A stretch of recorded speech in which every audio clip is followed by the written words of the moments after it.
Bonjour Fabrice, Bonjour. tu es formateur au sein de Retravailler dans l'Ouest. Peux-tu nous préciser ta fonction? Oui, donc je suis formateur à Retravailler dans l'Ouest depuis 2017 sur du qualifiant et de l'orientation.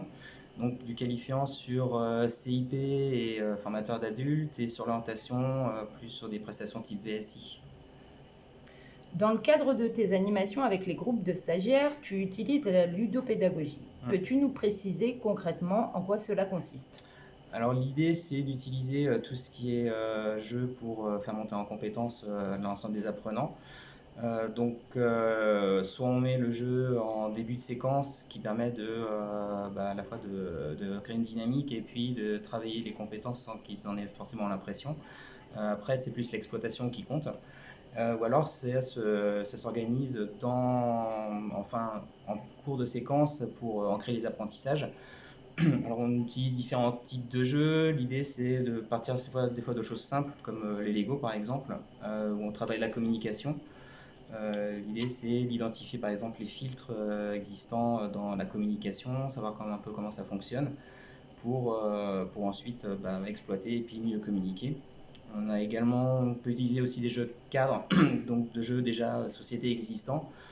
Par exemple Twinit là qu'on utilise pour tout ce qui est gestion du stress, surtout sur VSI. Donc ça leur permet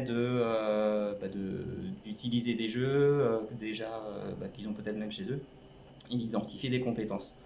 L'idée c'est aussi de leur permettre de créer eux-mêmes leurs jeux et de pouvoir à la fois apprendre en créant les jeux, apprendre en demandant de jouer et puis en instaurant les règles.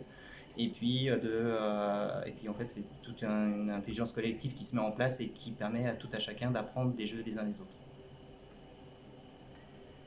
As-tu déjà mis cette pratique en application sur des formations distancielles? Oui, alors du coup il a fallu s'adapter là pendant le confinement avec des jeux qui existaient, qu'on avait mis en place déjà en présentiel. Alors je reprends l'exemple du Lego, typiquement, voilà, on sait très bien que tout le monde n'a pas forcément équipé des bonnes plaques et on a contourné le problème. J'ai contourné le problème en envoyant un tableur avec le même type de pièces et on a des résultats similaires sur après l'exploitation du jeu qui leur permettent d'identifier tous ces freins, et à la fin, au final, mieux communiquer à la fin de l'exploitation du jeu en fait.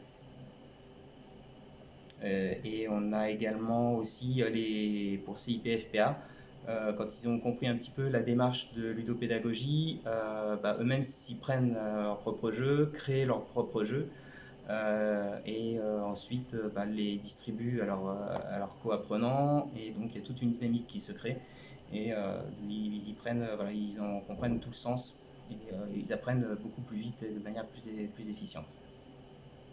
Merci beaucoup Fabrice. De rien. Bonne journée. Bonne journée, au revoir.